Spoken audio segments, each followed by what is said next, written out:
Hello student, तो class शुरू करते हैं। आज का क्वेश्चन नंबर है 4, एक्सरसाइज 3.2। 10th क्लास का आपका इंपॉर्टेंट एक्सरसाइज है एनसीईआरटी बुक से। क्वेश्चन में देखते हैं क्या कह रहा है। कहता है कि निम्न रैखिक समीकरणों के युग में से कौन से युग्म संगत या असंगत है। यदि संगत है तो ग्राफीय विधि से हल ज्ञात करें। पहले तो आपको ये देखना है कि संगत है कि असंगत है, कंसिस्टेंट है या इनकंसिस्टेंट है। अगर कंसिस्टेंट है तो उसका आंसर आपको ग्राफीय विधि से निकालना है, ग्राफिकल मेथड से निकालना है। तो देखते हैं, सबसे पहले a1 कितना दिया हुआ है। यहाँ a1 है 1 और a2 कितना दिया गया है देखेंगे तो 2। फिर b1 कितना दिया गया और b2 कितना। b1 है 1 और b2 है 2 और c1 है 5 और c2 है 10।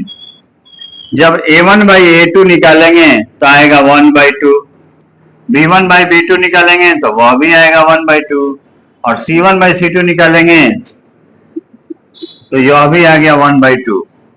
यानी a1 बाई a2 बराबर होगा b1 बाई b2 के और वह बराबर होगा c1 बाई c2 के।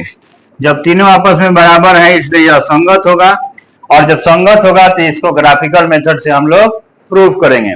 तो सबसे पहले ग्राफिकल मेथड से आंसर निकालने के लिए आपको मैंने बताया था कि सारणी बनाई जाती है।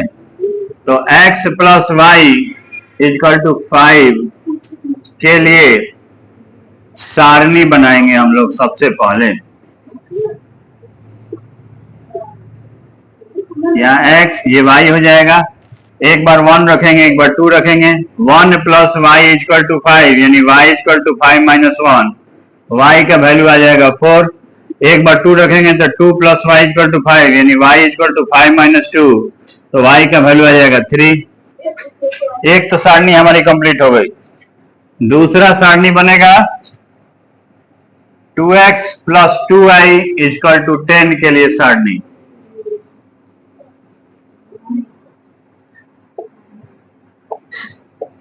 फिर यहाँ x और y रखेंगे और अपने मन से क्या करेंगे, इसके वैल्यू को x के रख लेंगे। एक बार मान लीजिए 3 रखते हैं और एक बार 4 रख लेते हैं। तो 2 into 3 plus 2y equal to 10 यानी 2y इक्वल टू होगा 10 माइनस 6, y इक्वल टू होगा 4/2, कैंसिल हो गया तो 2। और एक बार x की जगह पर रखेंगे 4, तो 4 into 3 plus 2y equal to 10 यानी 2y equal to 10 minus 12, y equal to होगा माइनस 2/2, कैंसिल करेंगे तो y का वैल्यू आ जाएगा -1। अब देखते हैं ग्राफिकल रिप्रेजेंटेशन इस चीज का। यह x हो गया, यह आपका x डैश, यह y और यह y डैश। यह ओरिजिन 0 से डिनोटेड होता है। इस तरफ के और इस तरफ के जो अंक होंगे वह सारे माइनस होते हैं। वैसे ही नीचे के जो अंक होंगे वह माइनस यानी निगेटिव यानी ऋणात्मक, और जो ऊपर के अंक होंगे y एक्सिस के वह सारे धनात्मक होंगे, पॉजिटिव होंगे। आप ग्राफ कॉपी में इसको बनाएंगे एकदम परफेक्ट आंसर आएगा। देखिए कहता है कि x का वैल्यू 1 और y का वैल्यू 4, तो एक 4 से चलेगा रे और एक x से चलेगा। ये जहां जाके मीट करेगा इसको कहेंगे 1 4। फिर कहता है कि x का 2 और y का 3, तो देखिए y का 3 और x का 2, डॉटेड लाइन यहां बनाएंगे और लिख देंगे 2 3 और इस लाइन को मैच कर देंगे स्केल से इसको मिला देंगे। दूसरा में कहता है कि x की जगह पर 3 और y की जगह पर 2 रखिए। अब x की जगह पर 3 और y की जगह पर 2, यहां आ गया 3 2।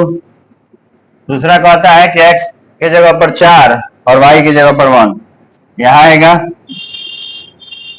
तो यह जो बिंदु होगा ये क्या कहलाएगा, -1 और 4। हम लोग देख रहे हैं कि एक ही लाइन पर इसके सारे पॉइंट अरेंज हो जा रहे हैं, यानी इसके अपरिमित रूप से अनेक हल होंगे। इस ग्राफ से अपरिमित रूप से अनेक हल प्राप्त होंगे।